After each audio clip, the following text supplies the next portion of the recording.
Hi, Alex. Thank you so much for taking out the time for this. It's good to see you, and we're going to talk about a lot of fascinating stuff. Thank you for having me. I really appreciate it. Glad to be here. Awesome. Well, so the way I want to take this conversation, the next couple of minutes with you, is to turn this into a real conversion rate optimization masterclass, right? So it's this conversation is all about CRO. We're going to talk about experimentation, testing, the kind of tools that we can use. Of course, you can dive into your background and the kind of things that you got to experience in your previous roles and all of that stuff. So why don't we just get into it?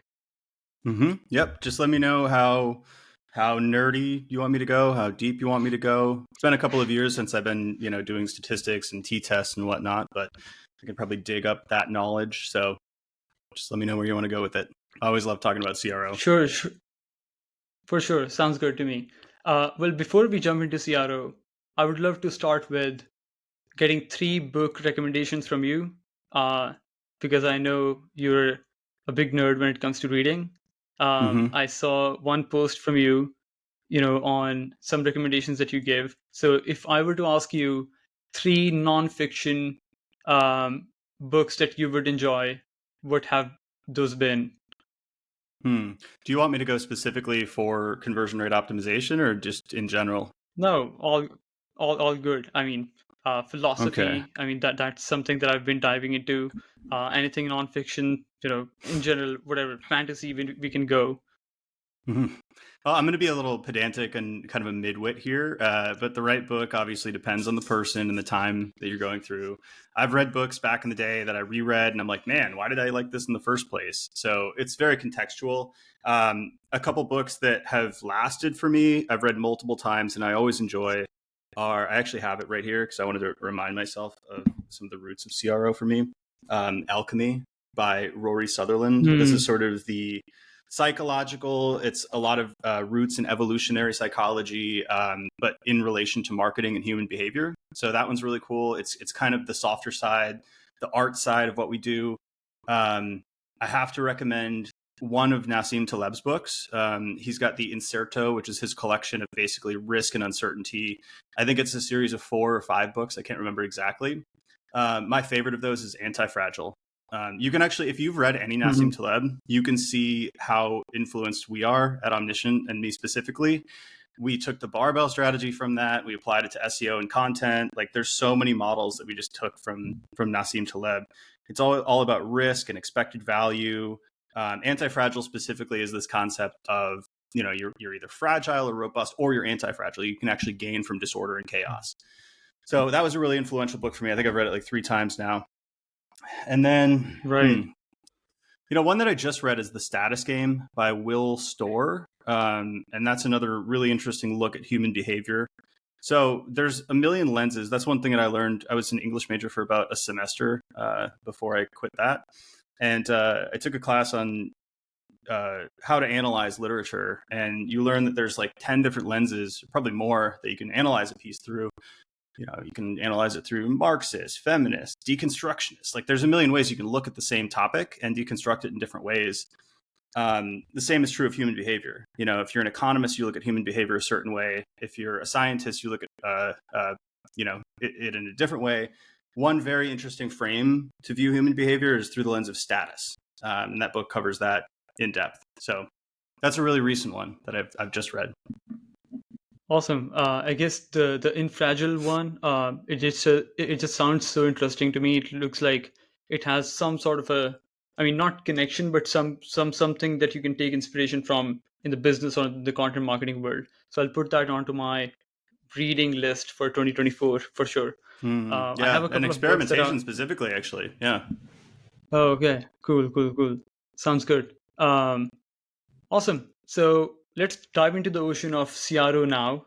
So I'll just start with something really basic, right? And again, the way I want to keep this conversation is, as focused on CRO as possible. Of course, touching all of the different, arms of it, all of the different aspects connected to it. But then trying to grill CRO and conversion rate optimization in the context of content marketing and SEO as much as possible. So starting from the first thing, how do you define CRO? And I would like to frame this question to you in an inverse manner. So, can you define what CRO is not? Is it more science where you play with simple, linear equations of input and output, or is it more of an art based on studying consumer behavior with some level of subjectivity to it? Hmm. That's funny. I don't know if you looked this up, but I actually used to do a talk on conversion rate optimization as an operating system, and I started the slide deck with like what CRO is not. So I love that. That's how I often define things Okay, nowadays. awesome. I'll preface it by the way and say like there's some problem in the marketing space now with definitions, and I feel like due to LinkedIn or people trying to make things seem more important than they are, like these definitions become so broad that they essentially become useless. And my understanding of CRO is that that has happened to an extent. People are like, well, it's not just about conversion rates and it's not just about the website. It's really the broader customer experience. And it can't be everything, right? Because then it's useless as a definition. So I think to start with your question, the inverse, CRO misconception wise, it's not a list of tactics. That's the main thing that I used to see when I was working at CXL and when I was running experiments at companies. People would think, hey, you're a CRO expert. Look at this landing page and CROify it, right? And that's more best practices, either from copywriting or design side, which those exist. Social proof is a best practice. Social proof tends to make people feel more comfortable with the purchase, but that alone is not CRO. That's just a tactic. That's like a persuasion tactic. I also don't think CRO is this ever expansive set of work that expands through the entire customer journey and product line. I think you have to contain it to a given experience. So I think the common parlance of CRO is going to be relating to a website. Um, the same process of CRO is applied to onboarding and product and multiple areas, even customer support and sales and advertising. The same process. And this is where I'm getting to the actual definition, which is I think it's the scientific method applied to a website. Usually in the aim of increasing the proportion of people who visit to the people who actually convert. And that conversion could be a purchase on an e-commerce site. It could be an engagement if you're very up funnel in terms of like a big enterprise B2B company that takes like years for a sales cycle. It could be an email list sign up. Depending on your business model, it could be a bunch of different things. But it's really like a scientific process where you take a series of inputs. Those largely could be data. We have a very data-driven culture now. You can collect quantitative data. You can collect behavioral data. You can do qualitative research. Generally, you're coming up with hypotheses. And then the output on the other side is hopefully better business decisions and an optimized approach to basically your marketing channels on your website. That's a whole lot of a lot of words, huh? Yeah, for I sure. mean, essentially, you're trying to increase conversion rates on a website. Like, if we're really, if we go like the midwit chart, the simplest definition is you're increasing conversion rates on your website. Mhm. Right. I mean, I like that very basic and fundamental approach to defining it because that's the only way to make it useful. One thing that you mentioned there that I just picked up in my brain is you mentioned I don't think it's something that needs to be connected with the entire customer journey. What do you mean by that? Well, as SEOs do this too, it's like if you work in a field or a specialty, you want to make it seem much bigger than it is. So SEOs will be like, well, it's not just about ranking in search engines. It's also about the content quality and it's about, the full funnel customer journey. And it's really like, like they'll start expanding their scope in terms of like what it is. Um, it's the conversion side. SEO is the conversion side too. And it's like, it makes it like a difficult thing to parse down and actually say what the hell it is. So in like the SEO context, I call that broad bucket organic growth, which could include it includes SEO because that's the distribution channel, but the conversion side is a different thing. So CRO, it's kind of like I'm getting into nerd territory. This is the stuff people talk about in forums in the CRO space, but they'll be like, hey, like the name's got to change. We can't call ourselves CRO anymore because it makes people think that all we do is look at conversion rates and increase conversion rates. But actually, like we do way more than that. It's obviously true. Like every job is there's more to the job. There's more to the scope than the name suggests.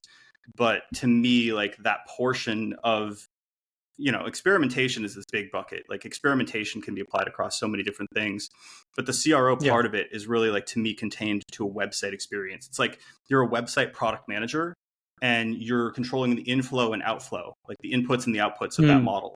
So if you looked at it on a spreadsheet, you've got like input numbers, so like the amount of traffic coming in, and then you can segment that. You can segment that by whatever meaningful dimensions you care about. Usually that's traffic source. So let's say you segment that by like Google search traffic, by direct traffic, by paid traffic, etc. In a product, you might do that by cohorts, time-based cohorts, or like audience-based cohorts. On a website, you could do it by device type, but you've basically got all these input metrics, and then the output metric, which is like how many of those take a desired action.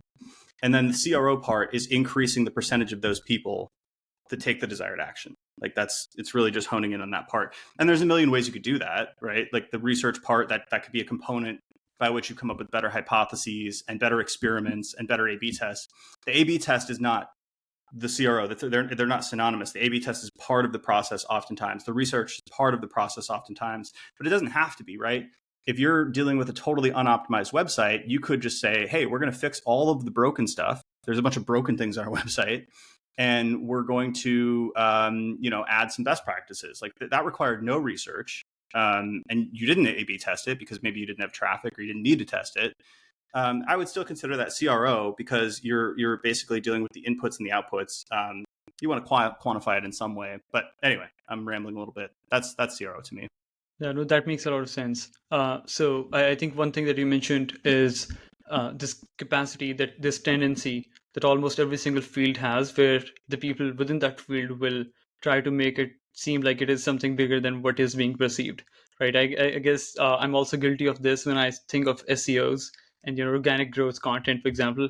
In my mind, at least, as an SEO, as an organic growth strategist, it always goes like, no, we don't just do rankings, right? Like we do a lot of stuff, and it should be more than, like, maybe organic growth strategy is a very better description of what I do compared to just SEO strategy, because it's just it just feels like more Google focused. But I guess, yeah, that overall sentiment, that overall concept still makes sense, because at the end of the day, you're just taking a set of actions, right?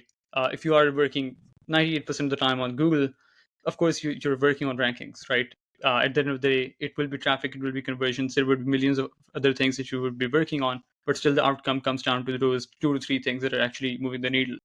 One thing that I wanted to check here. So when we talk about the definition, right, CRO, it feels like perhaps I can frame it like this.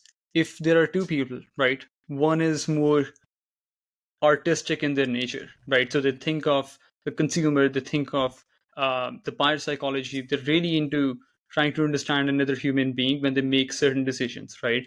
And then there are other people who are just number focused, right? More analytical in their mind, more rational, more just obsessed with sheets or spreadsheets, right? So who do you think would make a better fit, normally speaking, as a CRO specialist, for example, or based on your experience, who have you seen succeeding over others? That's a good question.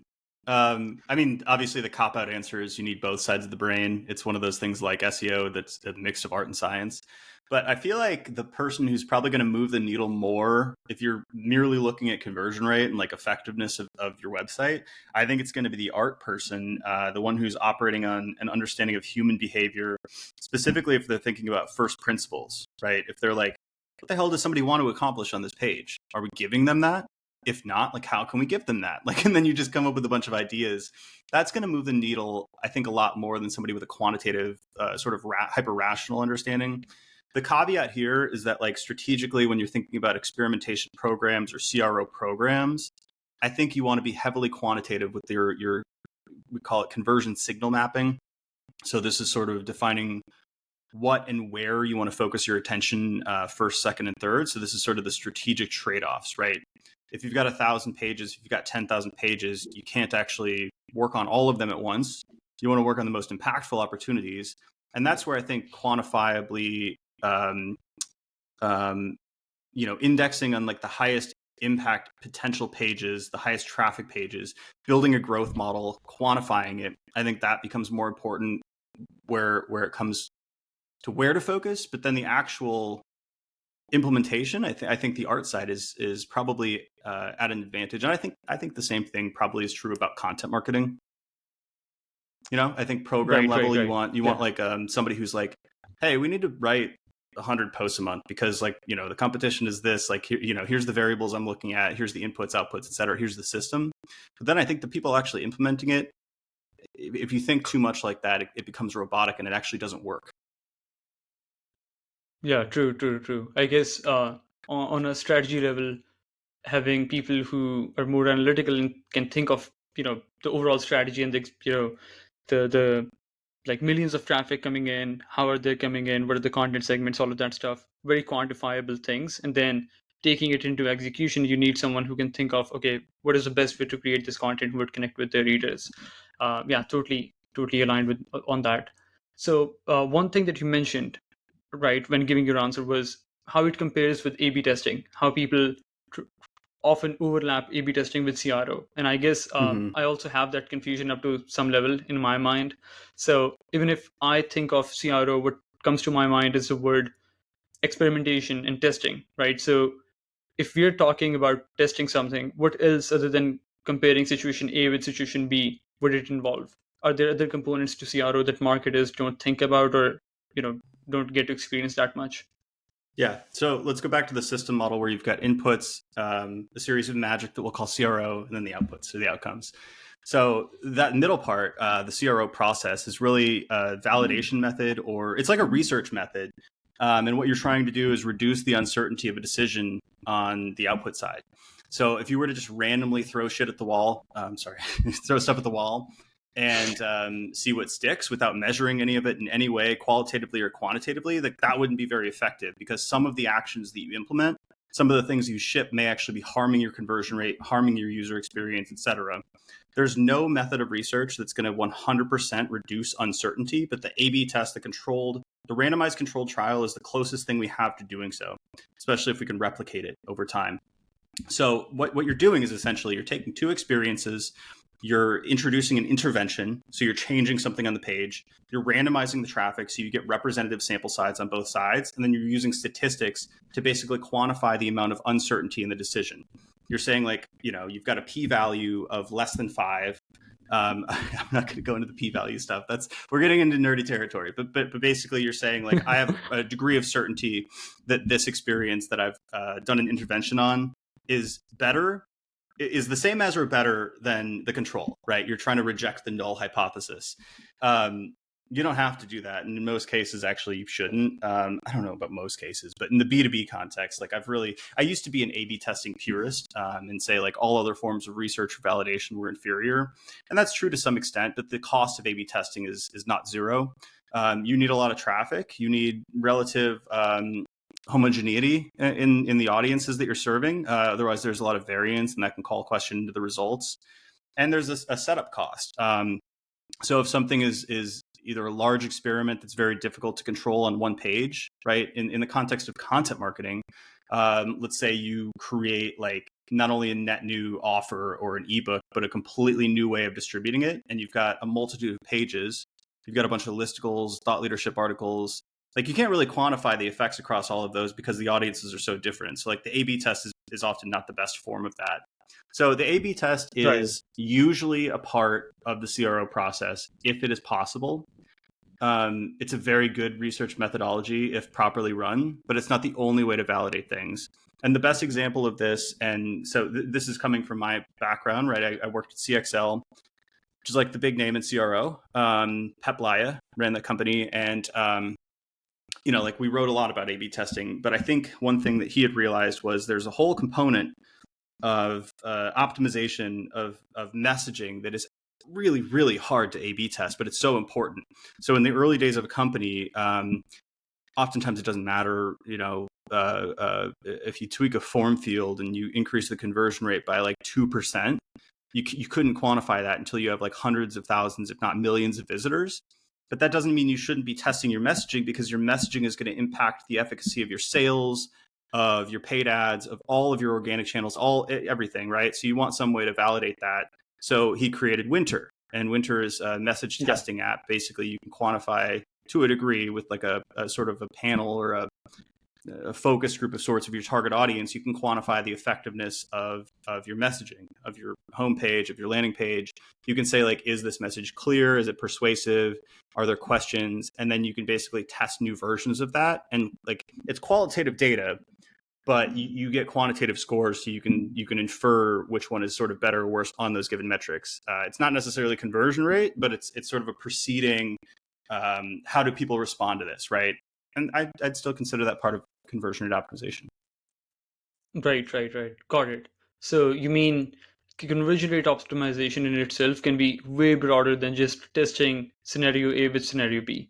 So it can be, for example, connected with positioning, the messaging, how it's resonating, and then maybe some very tactical things as well, in terms of, for example, maybe design, maybe copy, maybe other kind of things, right? Would that be an Yeah. accurate description? Well, I think you're still comparing two different things or 10 different things, or you're creating an intervention. You're Hmm. changing something. It's just how you validate that change and the effectiveness of that change. It doesn't necessarily need to be a randomized controlled trial, an A/B test. There's multiple different ways of validating whether something is better or worse. Including, I mean, it's very unscientific, but if your effect size is big enough, you can just look at, before and after. You can run a Bayesian analysis if you really want to get like statistics involved, but like, you don't Hmm. necessarily have to do a time-bound A/B test to validate everything. But Right. you're always creating an intervention, which is back to the scientific method applied to a website.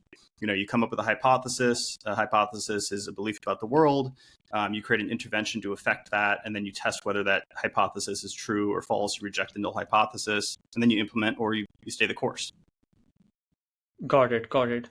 That makes sense. So, one thing that when you talked about winter, for example, right, when you were giving this example of testing your messaging, of course, when you have a lot of traffic, a lot of conversions are happening, you're operating on a bigger scale, testing things become easier in general, right? And you talked about how it's still significant for companies who don't have that large scale operations and that much traction to still be testing things, right, around messaging, around maybe many other things.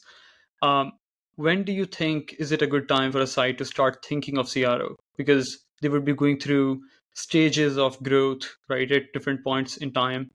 Imagine that you're working with a startup that has ambitious growth goals. What are some of the factors that you would take into account when deciding if CRO should be a priority for them?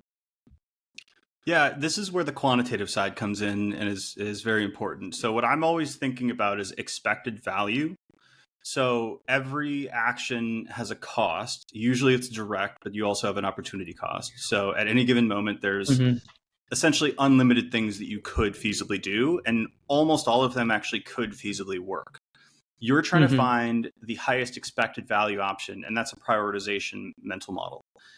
You want to work on the highest impact things first and then work your way down to the less impactful things or the less probable things. So expected value, without getting too nerdy on the details here, is going to basically calculate like the probability of something happening, the magnitude of it happening, and then the cost, right? So if something is incredibly expensive to run, then the magnitude of the effect and the probability should be commiserate, right? You wouldn't spend Right. 6 months to a year on something that, in the best possible scenario would only contribute to like a 5% conversion rate increase, or the probability is very low, so it's a very risky decision. So that's what I'm trying to weight. And to that point, most of the time, early in a career or in a company's journey, the expected value of like what I would consider a true CRO, having a team or a person run the process of research, building out a roadmap of hypotheses, validating them, whether through an A/B test or some sort of a quantifiable mechanism. Usually, the expected value is not there. And that's where the growth model comes in. You could look at a growth model and say, all right, we've got 1,000 visitors, 10,000 visitors, whatever, and we've got 10 conversions or 100 conversions or whatever that number is. And then here's the other component that I didn't mention with conversion rate optimization. You can also measure and optimize the magnitude of the conversion. So this is like ACV, or on a Right. e-commerce website, like average order value, right? So it's not just a conversion. Like if somebody buys $100 thing versus $1,000 thing, like obviously the $1,000 thing is more valuable to the business. But you can look at that on a model and say, all right, of these levers that I could pull, I could increase traffic, and there's different channels. So I could look at my organic, my direct, my referral, my paid. And then I could even test new things. Say we're running Google ads and we're running Facebook ads. There's a couple new channels that I could test out. So like that's a layer. That's like a something that you could potentially invest in. And then there's the increasing of the conversions from the existing channels. And that's where the O in conversion rate optimization comes in. You need something to optimize. You're not like creating something net new value. You're basically increasing the existing value of something that you already have. And then there's the sort of like magnitude of the conversion. So you can increase retention, average order value, revenue per visitor, like those types of things. And then you just quantify the effects. Like in a best case scenario, what's like an ideal outcome? Usually you can't increase conversion rate by 100%, 200%, 300%. You can't 5x conversion rate unless your website is totally unoptimized and bad. Like, in which case, like usually the fixes are fairly straightforward and just implement them, right? Like don't waste your time Right. with the whole process around it. Traffic is usually uncapped to a certain degree. It depends what you're selling and what the market is and like where they're hanging out. But like if you look at SEO, HubSpot's still growing their traffic, and I have to assume they're still converting some portion of it, at least to an email list or an MQL. So like that's pretty uncapped. Like if you're looking at like, oh, I've got 10,000 visits a month, you could probably increase that 10x. But if you have a 5% conversion rate, could you increase that to 50%? Probably not. But then when you're in the vicinity of like, 100,000 visitors a month, a million visitors a month, whatever, through like a single channel, then you're like, man, actually a 5%, 10% conversion rate increase could be really meaningful. And it's actually feasible for us to do that because we haven't spent any time here. So the opportunity is untapped to this point, and we can at least like start experimenting and start running interventions to see what the impact would be. And then you'll get a little bit of a feedback or an indicator whether it's worth it or not. Right. And that does take time. So it's not like in the first month or two, like if you get no wins, you should just turn the program off. Like anything else, it takes a little bit of time and attempts. Back to Nassim Taleb, he talks about tinkering, so the more shots on goal, the more likely you're going to get one win. Is there a number? No, there's not a number that I look at. For true controlled experiments, A/B tests, you do have to have a sufficient sample size. So you calculate a minimum detectable effect and see what the sample size required to be given statistical power. There's calculators all over online. If your effect size you would need to reach to get statistical significance is like, an 80% conversion rate increase, it's wishful thinking. You're probably not going to get that, So, Right. But if you've got booking.com traffic, if you've got Airbnb traffic, obviously conversion rate optimization is super worth it. I would say for the vast majority of B2B startups, specifically emphasizing startup, probably not your biggest lever, Got it. So for scale-ups, perhaps, or companies that have, let's say, like we can perhaps put this into an equation where we say the impact that you can drive from CRO would be directly proportional to how much traffic, for example, how much qualified traffic or the number of transactions happening on your site is, right? The bigger that number, the more impact you can drive out of that experimentation. Yeah, just run the numbers. And like the framing that I always use, and I even use this for SEO actually, is like, all right, given assets X, Y, and Z, constraints A, B, and C, what is the best possible outcome if everything is executed perfectly? If we hit a 10 out of 10 on execution, what's the best case scenario? And then you get this number, and that's the North Star. And if that number is uninspiring, is it even worth investing X, Y, and Z or whatever variables into it. I will say too, by the way, this is where the murky definition of CRO rears its head, but like there's a bunch of things that are worth doing even before you have sample size. So like on the SEO side, making sure that your traffic is convertible in the first place. So making sure that the intent of the pages that you're producing is relevant to your audience and the messaging is in place, like your brand POV is in it. And like that requires a little bit of customer research and like what I would consider part of the usual CRO process, your homepage messaging, your product page messaging. At this point, you wouldn't even probably call it CRO. You'd call it like product marketing or brand marketing, or, like it would probably go by a different name, but those things are still going to move the needle.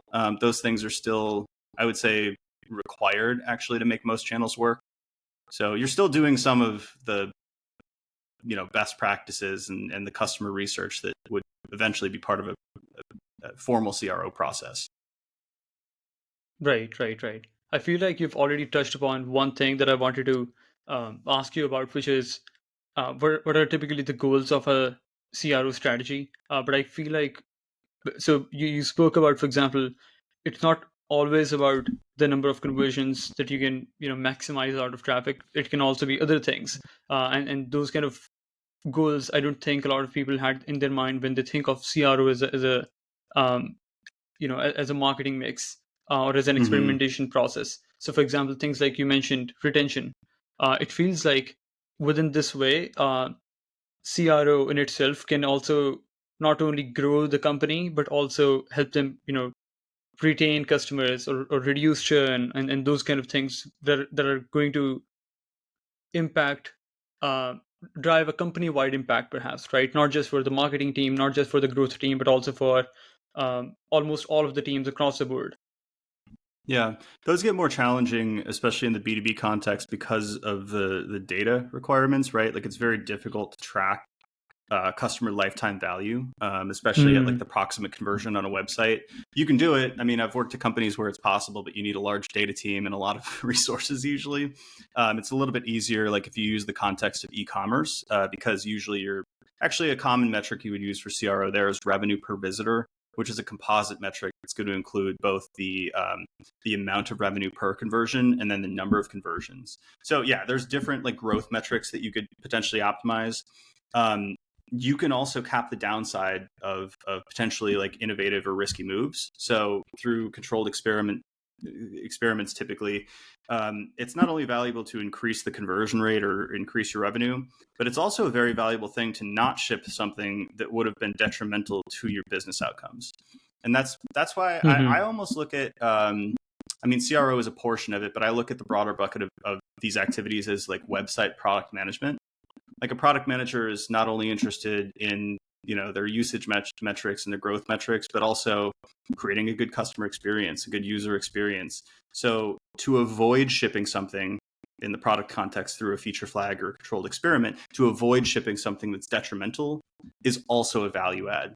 And then there's this broader bucket that CRO people talk about a lot, which is the customer learnings. So through the customer research, through either qualitative data like Hotjar and Full Story, or through quantitative data and behavioral data, through A/B testing, through message testing, it's like your proximate goal in that role, if you're hired as a CRO professional, is to increase the conversion rate, but like you're generating a Hmm. whole lot of extraneous emergent insights about the customer that you can Right. share with your paid acquisition team, that you can share with your sales team. Hey, this message worked super well on this landing page. It might be worth testing out in your SDR emails. Like there's a whole bunch of information that you collect, and like if you share that in the right way, that's actually very valuable as well. Right, right, right. Got it, got it. That makes sense. So how would you say a CRO would spend their day? Imagine if they're working in a company as an in-house resource, right? So if their core objective is to convert a bigger portion of the traffic to signups or demos, and they have a quantified annual objective to achieve. Let's say they're working in a company and they say, "Hey, this is how much we want to get out of this traffic." What would they be spending their time on? And uh, perhaps the question that I'm trying to answer for myself is, on a tactical level, if I'm sitting with a person who is responsible for CRO in a company, on a desk, right? They're sitting on the right side of mine, and I just get to observe them on the whole day, just working on their stuff. What would I Hmm. see? What would they be working on? Yeah, I mean, it really depends. Like, there's sort of like where you want to go and then where you're at. That's like the baseline of strategy. And then you kind of decide a map as to how you would get there. So, like, in my personal experience working, let's say, at both HubSpot and Workato, like, those are two totally different contexts, two totally different companies, two different growth models, and two different maturity levels for the existing CRO infrastructure. So, if you don't have any infrastructure, and let's say the company hasn't really been running data driven decision making, they haven't been running A B tests, let alone doing any customer research, your day is going to look a lot different than if you come to a company where they've been running 40 experiments a quarter, 400 experiments a quarter. If you join Booking.com, they're running whatever thousands and thousands of experiments a year. Like your day is going to look a lot different. You're going to be shipping a lot of A/B tests. You're going to be probably doing some customer research.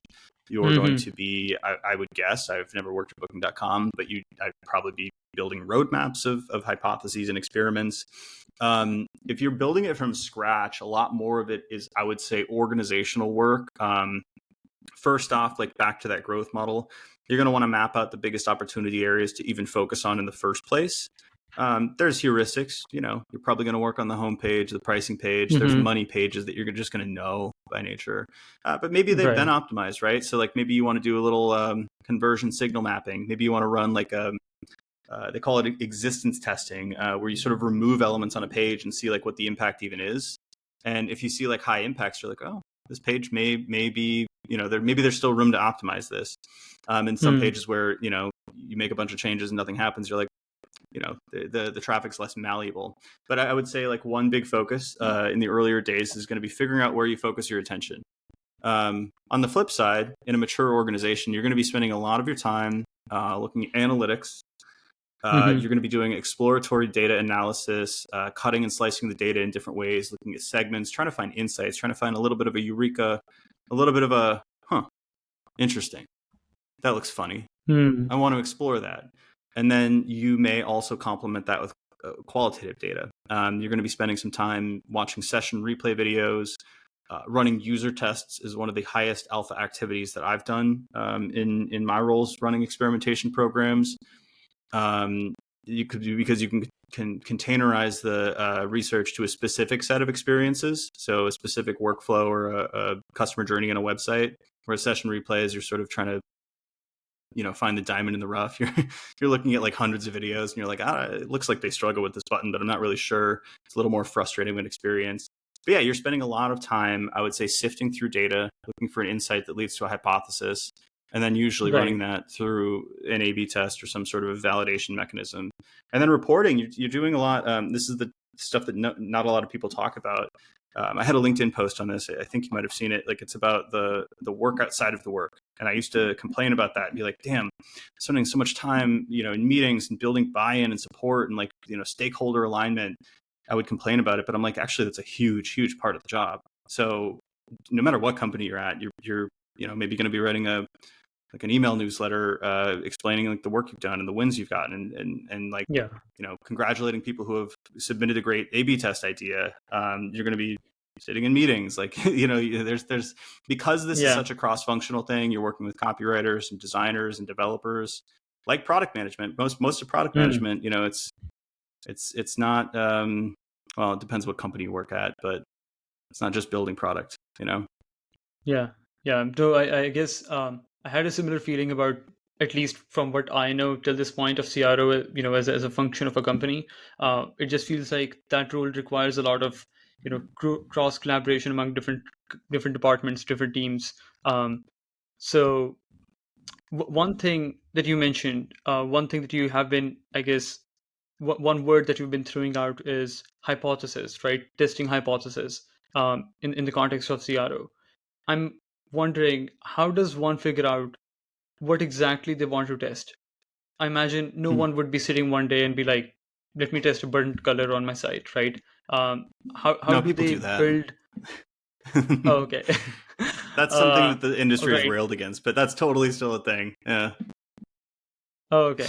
Cool. But generally speaking, do you see some sort of a process where that initial hypothesis gets formulated in a particular manner? Are there some elements, like how do they figure out where exactly the opportunity sits? Yeah, I mean, that's a really good question, and it's actually harder to answer than I would have thought. Like, what is a hypothesis? How do you come up with the ideas in the first place? Because it's not inherently true that like a bunch of research is going to create a better test outcome. And I found that through my experience. I've done the session replays, I've done the qualitative data, and then sometimes like what has happened in the past is like a random idea that came to me on a walk or that I copied from a different website ends up winning. So how do you validate, how do you stack rank the order of ideas or actions that you're going to implement? I don't think it's obvious in any way. Something I'm trying to think how I would do this, because a lot of it is probably just like system one and system two brain. It's probably like a lot of system one where I'm just like, I think I'm getting that right, but like the automaticity, and it's probably just like a whole bunch of heuristics and experience, and I kind of know it when I see it. But I'm looking for aberrations or sort of a delta between what would be optimal and what the current state is. So, and it's not always obvious, right? Because there's innovative things you can do. One A/B test that I remember winning on an e-commerce website was like building like this Instagram user generated content widget that just showed like hashtags of or like mentions of the product, and it was like a very luxury like candle brand. So it's like Mm-hmm. there's no research that would have kind of told me that that should be implemented. It was kind of a Right. social proof thing, I guess. But why did that win? I don't necessarily know. It wasn't like there was a broken button or a CTA wasn't obvious or salient on the website. It wasn't a design element. It was sort of a net new decision. So I think the best you can do is create like a risk adjusted portfolio based on your certainty and level of evidence, and never deprioritize entirely the things that are like you don't have evidence for, you don't have confidence in, because sometimes those can actually be the surprising wins. So that portfolio allocation is going to differ depending on the stage of the company, the maturity, and your appetite for risk. But I would Right. generally stack rank it first based on impact, right? If an idea is going to be implemented on a page with zero traffic or low traffic on the bottom of the page, no matter what brilliant copy you write or whatever design you create is not going to get any impact because nobody's going to see it. So the first order of prioritization is going to be like, are people going to see, like, how many people are going to see this? How many people is this potentially going to touch? And then you can sort of do research to validate whether something is broken or not. So if something comes up on session replays and user testing, if people cannot find a CTA, or you see people struggling, or like the qualitative data on a survey is that like I don't even know what to do on this page, right? Like there's a whole lot of evidence that says you should fix that. The specific idea that you implement isn't obvious. There could be 1,000 different ways that you fix that, but I would definitely prioritize that as a thing to fix. Right. Right. Um, Right. and then put a bucket of just like random stuff. Like put a bucket where it's like, hey, this person, my little brother gave me this idea, or like I saw it. It came to me in a dream, right? I made it up. Like I don't think a good program completely negates those because of a lack of evidence. I wouldn't start out with those. Especially Yeah. if you're new to a company and you just got hired, you're going to look like an idiot if you just like test a bunch of random stuff. You kind of got to build some buy-in and support or trust to be able to do that stuff. But yeah, build an allocated portfolio with different evidence and impact levels. Focus on impact first. This is, by the way, prioritization models typically do this. The dimensions will be like the impact, your confidence, or like the amount of evidence, and then the ease or Yeah. effort. So this is getting back to expected value. Like Right. if Right. something Right. is incredibly, incredibly expensive to run, I wouldn't prioritize that first either. You're looking for like Hmm. high impact, high confidence, very easy ideas. Like if you get one of those, run it first. If you get like a very expensive, but potentially high impact one, build up some trust, because if it loses, you're going to look foolish. But that's Right. Right. prioritization. Right.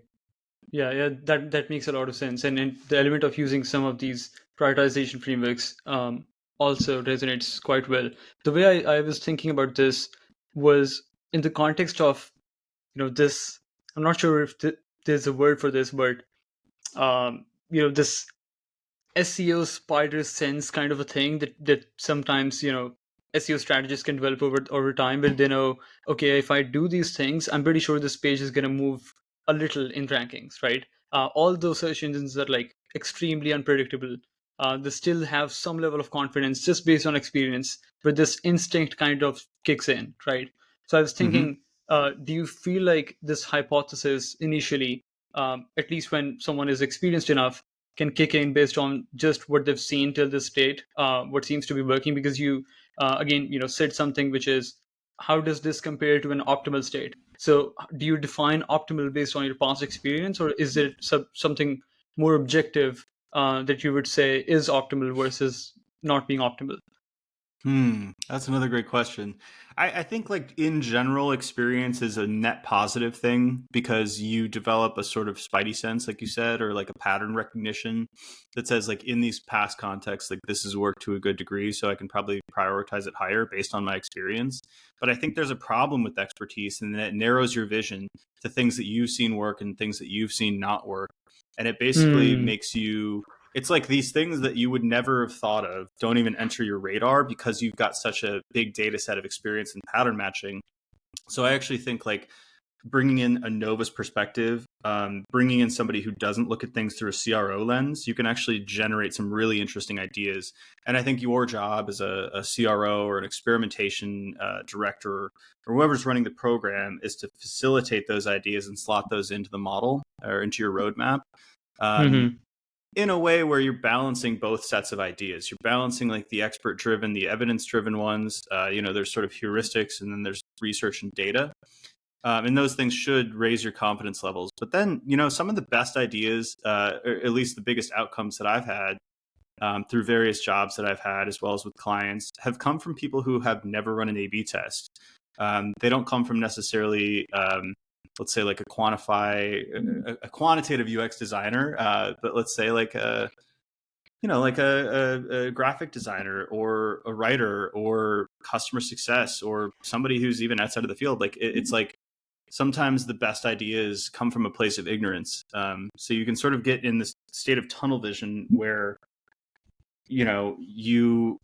it's kind of funny because CRO typically, like, people pride themselves on being very open and data driven and not injecting their own opinion or bias. But like what happens in many cases is you do end up like actually narrowing the scope of testable ideas through, I would call it a sort of like unconscious or unintentional arrogance.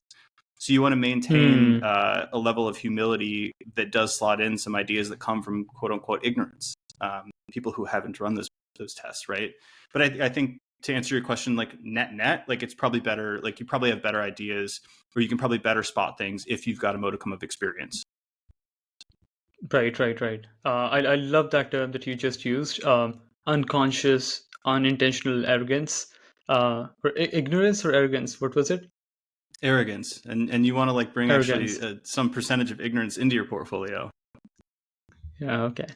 That makes sense. Cool. So I'm thinking, are there some scenarios where, for example, you jump into a project and you try to find some opportunities, right? Some hypothesis that you can test, and then you see the situation, you analyze the overall situation, and then you're like, there's nothing really to optimize. So when does someone know whether they've maximized their conversion rate optimization opportunities, or they're missing something fundamental and have yet to figure it all out? Are there indicators that tell you that you've done pretty much everything that you could possibly do to improve conversions, or you know you've hit a ceiling? Yeah. I don't even know if there's a quantifiable way to do that. You're speaking about a local maximum. So it's like the hill climbing algorithm. You set off in one direction and like optimize based on like, growing or climbing up that hill, and you reach the top and there's Mm-hmm. nowhere else to go. And like, there's a question like, if you've reached the top of that hill, is that the biggest hill? So one route could be like, let's say you're optimizing like a get demo page, like a conversion page, and you've capped out at about 5% conversion rate. Has that 5% conversion rate been capped based on your pre-existing model and the design? Do you need to do like a very innovative test or a redesign of that experience? Do you believe that there is a potential other mountain or hill where that maximum is an 8%, and that's the global maximum? And once you reach a global maximum, there's really nothing else you can do, right? Like there's maybe incremental improvements. I don't necessarily know if there's a scientific or data-driven way to calculate whether you've hit a local maximum. I think in my experience, it's been more of a when you feel it, you feel it. And if there's better opportunities, they're usually pretty obvious. I've had that experience actually of the demo request page where it's been a high focus area for many years. I came in, I was like, all right, I'll test it a couple times, see if there's anything I can do. Didn't move the needle. So I'm like, all right, I'll just move on to other pages. There's other pages. There's a lot of other opportunities to work Right. on. So I just moved on to those, and it's kind of back to the expected value. There's some model I read about in like a evolutionary biology book, good reasons for bad feelings, and it was talking about like evolutionary roots of like dopamine and serotonin, depression Mm-hmm. and ambition, and our brains are sort of attuned to propitious opportunities. So if you're like picking berries from a tree or a bush, I don't know. If you're picking berries and there's a whole lot of berries, your brain is like, all right, let's pick more berries. This is great. This is a propitious opportunity. And as soon as it becomes more and more difficult, or the berries become sparse, your energy levels wane. And that is to basically recuperate energy so you can go look and find a different tree with more berries. And I think a lot of the times it's a little bit of a feel. I mean, you can model out the opportunities and see the different, opportunity costs, or the different pages you could be working on, or the different experiences you could be working on. But if Mm-hmm. you're running, 5, 10 interventions, A/B tests, and nothing's moving the needle, um, your boss is like, "What the hell are you doing? Like, what? Where are the results? I see like inconclusive test after inconclusive test." Just move on. Or reallocate your portfolio. So maybe instead of 40% of your time, you're spending 5% of your time on that page. Like, you're still tweaking it. Maybe you run a couple more innovative tests to see if you can climb a different mountain, but just reallocate your focus onto a different opportunity. Gotcha. That makes sense. Perfect. By the way, I love the way that you frame things, back to, for example, biological structures and, evolutionary biology, and all of that stuff. It's just really fascinating. Um, cool. So I'm thinking, in terms of tech stack on a tactical level, what kind of tools a CRO normally plays with? Um, because the market is filled with user testing and behavioral analytics tools these days. What software tools can get you covered for the most part? Um, yeah, I mean, you need, like, if you're going to run A/B tests, you want a tool to randomize traffic and run controlled experiments. It's going to be really hard and expensive to run anything if you don't have a tool that does it, home built or bought. You want quantitative analytics, so typically web analytics, hopefully showing audience analytics as well as behavioral data. So if you can track events, Google Analytics is like so it's the solution most people use. Adobe Analytics. There's Yeah, other it's a tools, no-brainer. but you want something quantitative. You want qualitative data, and the qualitative data I look at is actually more of a just in time versus just in case. Whereas the quantitative, you want just in case. You want to track a lot of stuff, because you can run exploratory reports and don't want to miss out. But like, a lot of people will wade in qualitative data, and it's actually very time consuming. So I always like specific things. Once I've discovered an opportunity, once I've discovered a page or a headline or something to optimize, then I'll run qualitative research to sort of generate ideas or hypotheses as to how I would fix it. And that tech stack, that varies. That's going to be your user testing.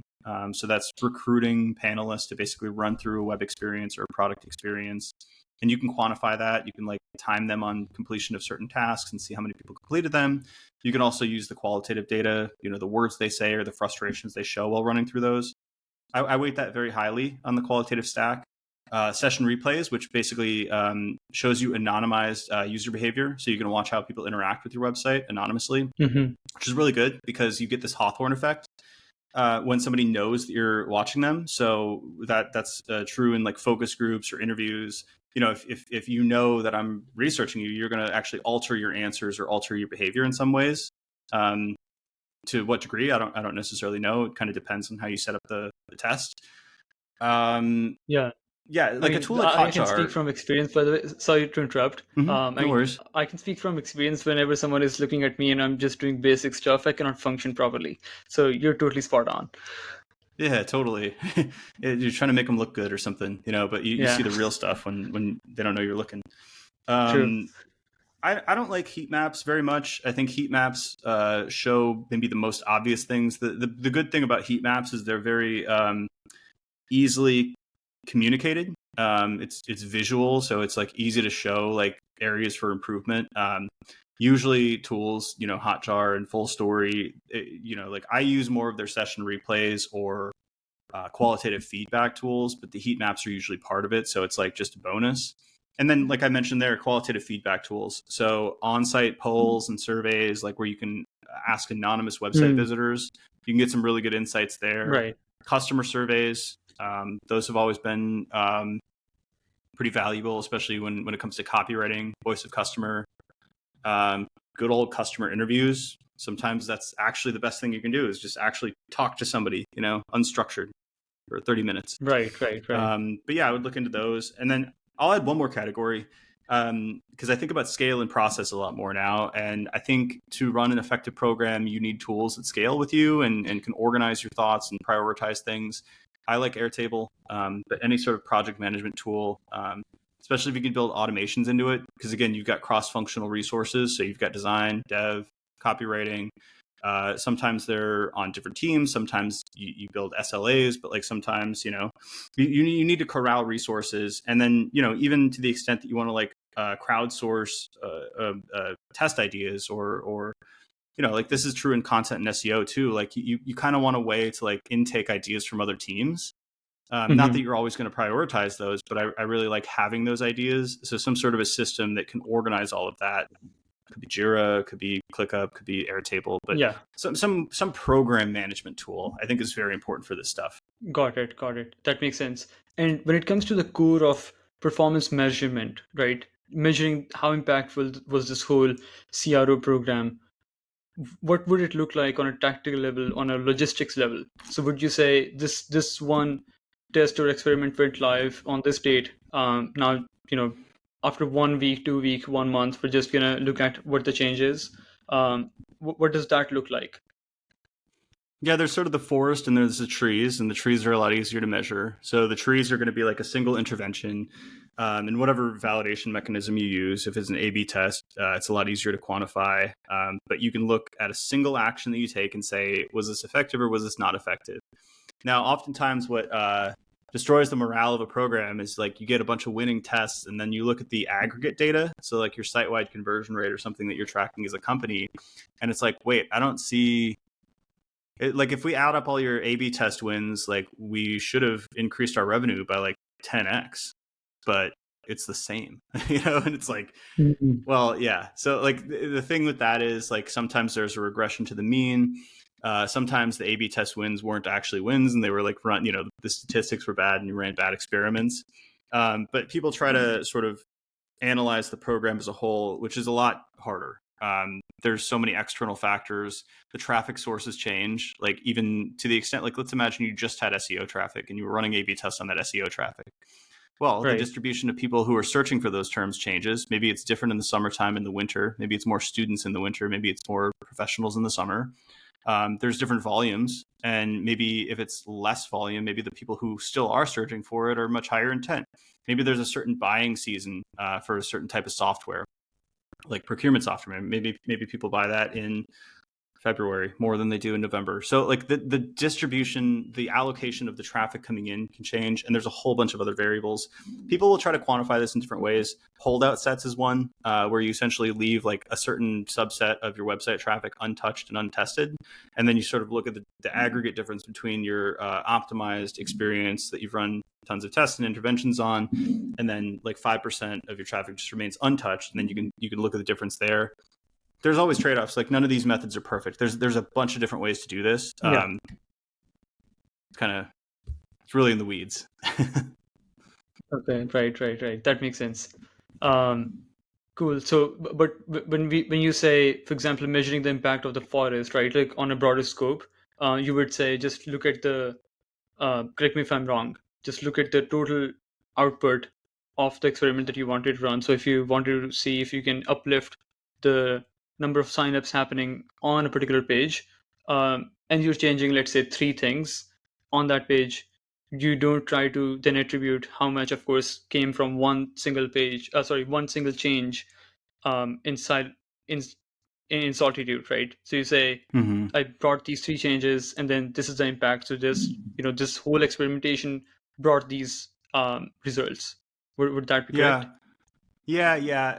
Man, this is such complex territory. And this is why like conversion rate optimization as a discipline to me is like, it's more of a mental model or an operating system. That's kind of like this Mm-hmm. article that I wrote a while back and like this talk that I gave, because like there's so many uncontrollable factors. Like if you're the person doing CRO, I gave the example of SEO traffic, but like paid traffic is more controllable, right? But if you're not the one running the paid ads, and somebody changes like Google ads from exact match to broad match, or like whatever, like small change, the traffic that's coming in is going to change. So all of the conversion rate increases that you had contributed could go away, and it's like not your fault. So Right. I look at like, I think you need somebody who's like a web strategy manager or like a web product manager, whatever you want to call that, to sort of keep all of these disparate pieces and like compute the composite. So it's really hard to like quantify. Like looking like, a lot of people will just look at like aggregate conversion rate or even like segmented conversion rate, and I think it's really hard to do that. So yes, single like win by win in the context of your broader programs and changes on SEO on your channels. I think that's a good way to look at things. Got it. Perfect. So, last thing for you is one subject, which of course we cannot miss out on any episode in 2024 and perhaps beyond. What about AI? Are you seeing any sort of adaptation of AI um, in any context within the CRO world? Um, any sort of tools? Are you personally using AI to supercharge your SEO, CRO efforts? Anything at all that you're seeing changing in 2024 compared to the rest of the previous years when you were at HubSpot, Workato, CXL? Hmm. The most interesting way is probably just to ingest and summarize a bunch of unstructured qualitative data. There's a whole like, it's AI is being injected into everything, so I can't obviously say that like it's not impacting things, but I think on a day to day, like the mental models are still very similar. Things get sped up, or you know, like you're enabled to do certain things. Like pattern matching is a lot more easy now. Like you have these massive data sets of some testing platforms. Like I think Mutiny does a lot of this, where they've Mm-hmm. got like all of their data stored from all of their clients, and they can sort of like analyze a web page that you have and suggest experiments. AI has always been a part of certain other products. Like I know Right. Yeah. Conductrix used to do, you know, like you could run like an experiment across your website, and then it would sort of like proactively and dynamically identify segments that you could target with the personalization arm. Um, I think that's one cool thing you can do. But yeah, generally speaking, I don't think it's changed like the structure of the work. I think it's just made a lot of things easier to do. Got it. Got it. So it feels like most of the tools, for example, would be adopting AI in their own product, of course, because of this whole Gen AI thing that happened right in the last 12 months. And perhaps that is one way that AI could be injecting CRO. And I guess this is the same with almost every other field on the planet, right? Like within SEO, we don't rely on, you know, a dedicated AI tool to do keyword research. We use Ahrefs, and then someone might say, "I use this AI tool to cluster the keywords or something," right? So, Mm-hmm, um, mm-hmm. yeah. So maybe That's a good there's a smaller example. arm. Yeah. Yeah. Um, cool. Um, And I might be awesome. missing, you know, I feel like I might be missing things. Like I'm sure there's people who are like deeper in that world than I am. But yeah, Yeah. for No, me, I agree. it's very marginal things at this point. I agree. I agree. I guess for almost everything that I've noticed, I try to be in that world where I know what's happening within the AI scene, but at the same time, I haven't seen any massive sort of changes in the way, at least structural changes, right, in the way certain fields are being operated. So SEO strategy, the way you build it right now, is perhaps pretty much the same thing that you would do 5 years back. So of Mm-hmm. course, like on a tactical scale, you can now, for example, use ChatGPT if you want to create some title tags, right, and change them on 500 pages or something. But that's again not strategic, that's tactical. So perhaps it just feels like the same is happening within the CRO world or any other world currently in the digital sphere. Yeah, I think people put the cart ahead of the horse too, because the cart is Mm. very shiny. But like it's been enlightening for me to work with like much larger companies, and you know, see like all the discourse on LinkedIn about like these crazy AI use cases and like this and that, like everything's so flashy. And then I'll talk to a large company and they're like, yeah, we can't even publish like 5 posts per quarter because like we don't have the capabilities. Like our CMS doesn't allow easy marketer access. We have to go through 6 different like approvals from like legal to like PR to like, you know, it's like that's the type of problem that they're dealing with. And like these are very successful companies. So it just seems to me, and the same was true in some of my past roles and work with CRO. It's like people weren't even running like if they were running A/B tests, they were completely terrible tests. Like the statistics were wrong, the data sources they were using were wrong. So it's like, are you going to apply like AI solutions to that, or are you going to fix the the thing right in front of you? And I think there's so much still to fix, before you supercharge a system that didn't even work in the first place. Yeah, that makes sense. Don't invest in building, putting up the curtain when you don't even have the house set up. So Mm-hmm. yeah, that makes sense. Awesome. Well, thank you so much, Alex, for taking out the time for this. It has been an absolute pleasure.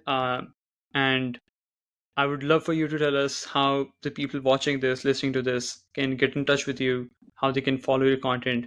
What is the perfect platform uh, in close proximity to what you're doing? Yeah. Thank you so much for having me. My agency, we're an organic growth agency. It's beomniscient.com. Good luck spelling it. We have a podcast called The Long Game. We'll sometimes talk about CRO. We interview experts as well as do kitchen side episodes. And then I haven't been writing as much, but I have a personal website, alexbirkett.com. And there's some old articles that I wrote on A/B testing and CRO that are quite dense and I think pretty good.